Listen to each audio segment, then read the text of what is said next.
Tom cruise के stardom का सबसे बड़ा पार्ट है उनके स्टंट्स।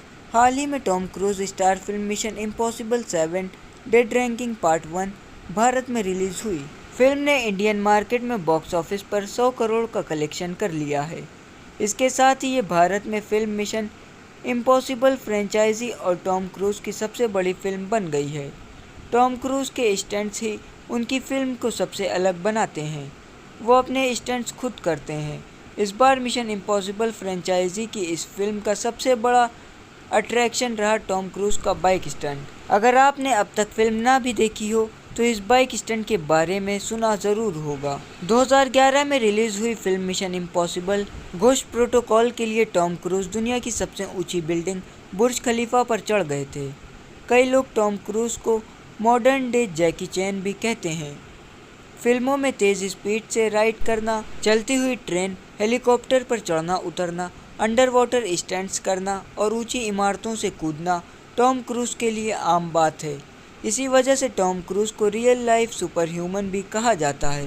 1996 में आई MI1 की शूटिंग के दौरान टॉम क्रूज 34 साल के थे। तब से लेकर अब 61 साल की उम्र में भी टॉम क्रूज अपनी फिल्मों के स्टंट्स खुद करते आ रहे हैं। टॉम क्रूज ने मार्शल आर्ट्स की ट्रेनिंग ली है, लेकिन स्टंट करने के लिए वो फिजिकल फिटनेस के साथ शरीर में नेचुरल रिलीज होने वाले हार्मोन पर पूरी तरह निर्भर रहते हैं।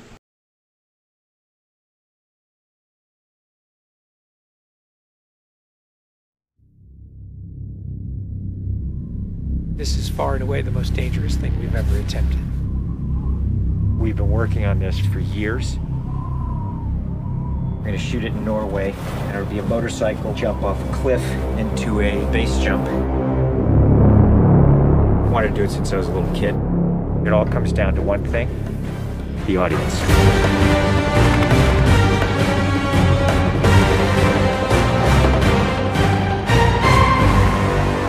There's a lot going into this stunt, so Tom put together this master plan to coordinate all of these experts in each of the particular disciplines involved to make this whole thing happen. John and I are jumping out of the helicopter, and he's going to chase me.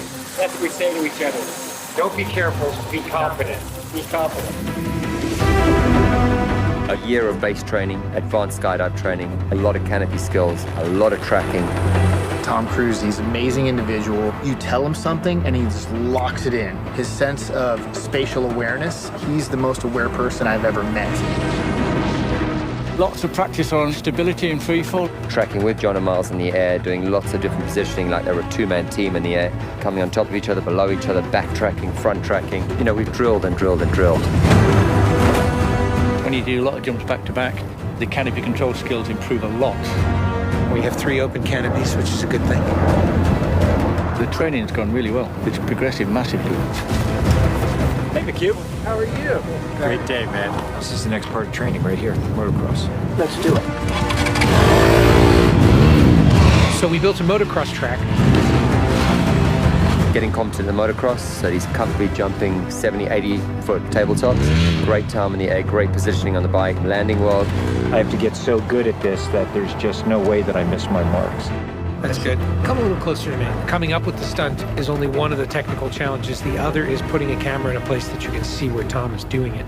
Finding the right lens, the right platform, the right medium. Even 2 years ago, the cameras didn't exist that would allow us to do what we're trying to do today. How do we involve the audience? I just want to give them that thrill. That means the camera has to be in front of Tom and as close to him as possible. Feels like you're going over the camera. Yes, very cool.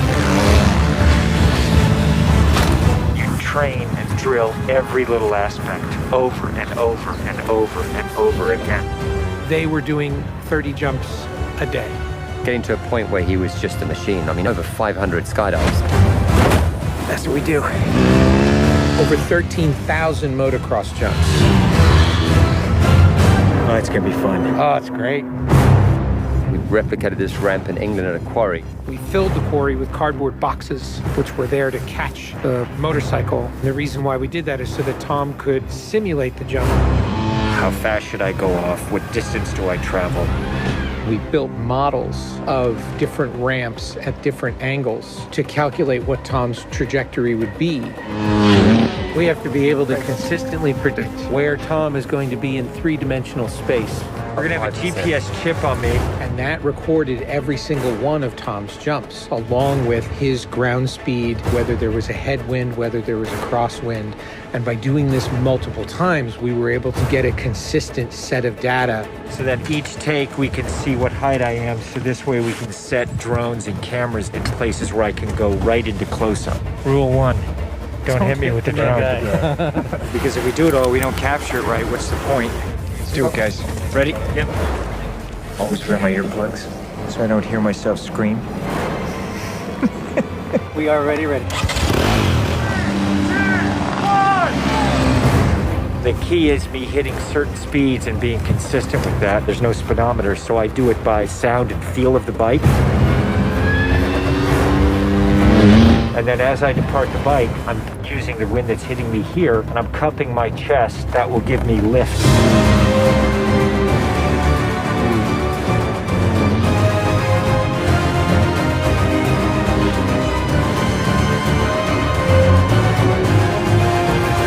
Thank you all very much for your help, guys.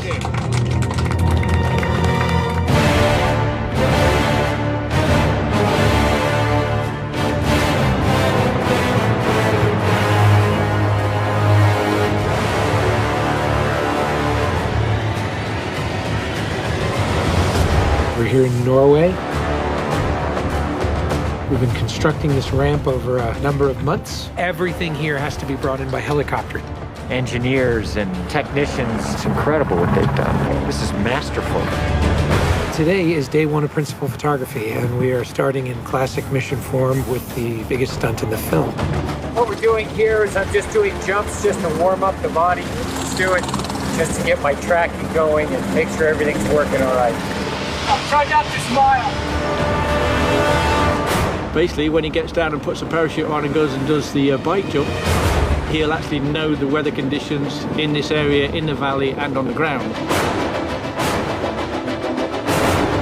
And then he has to safely deploy a parachute. Now he's in a rock bowl with walls all around him, and he's got to fly out of it.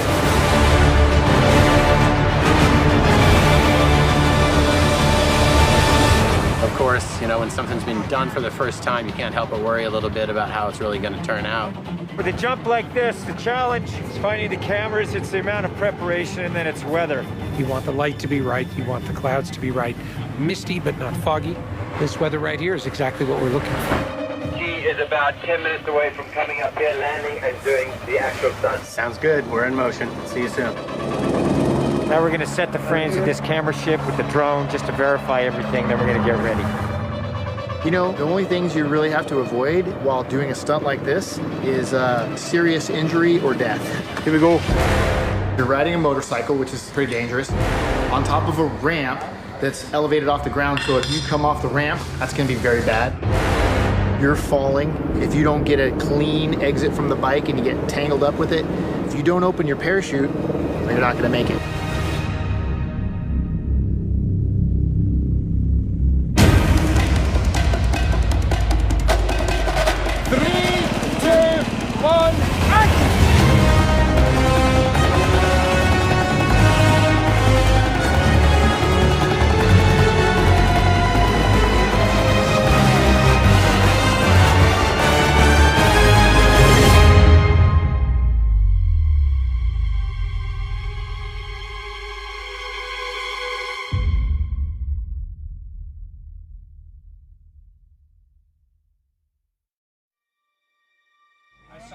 I saw a canopy. To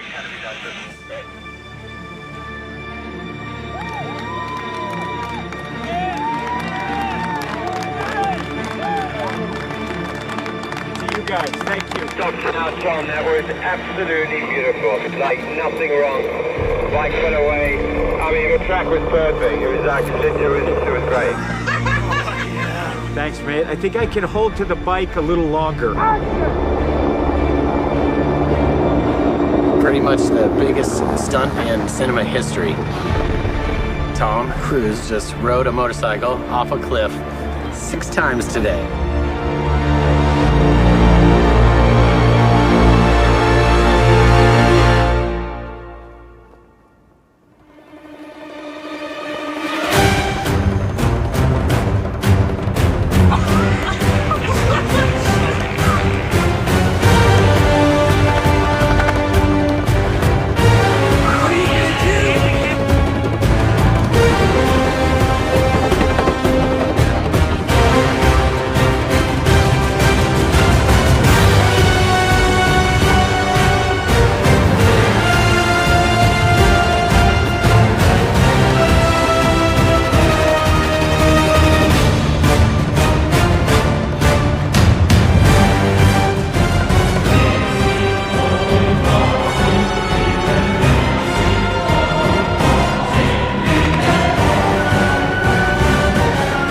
far and away the most dangerous thing we've ever attempted.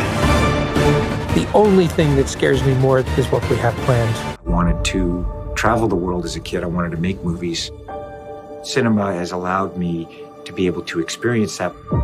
Coming to a place like Rome, to a place like Venice, Abu Dhabi, Norway, it's truly extraordinary. That's why I started Mission Impossible, to go there and experience it and to bring that into a story.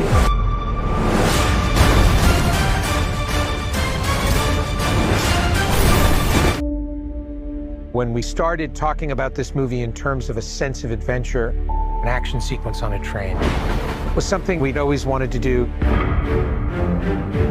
We wanted to build upon the previous films and apply all of that knowledge to something practical and real, and bring this train sequence to another level.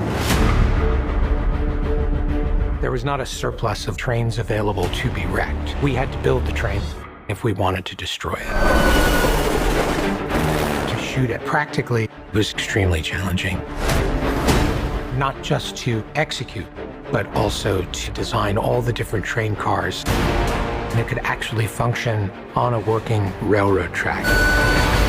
No one else in the world is doing this level of practical filmmaking, and it may never be done again. The train sequence takes us on an adventure. That's absolutely huge. We have this big fight on the roof, going 60 miles an hour through a real valley. I've done fight scenes, but to do them on a moving train is trial by fire. That's how Tom likes to do things. He's gonna now pull me off the train. When you're hanging off a train carriage, Tom's a great person to have beside you. Not only is he fearless, he is always looking to see how it's going to land for the audience.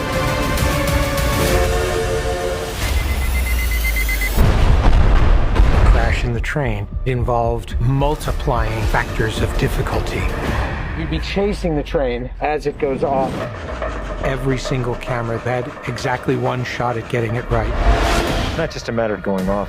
Because if we do it all, we don't capture it right, what's the point? 3, 2, 1, action!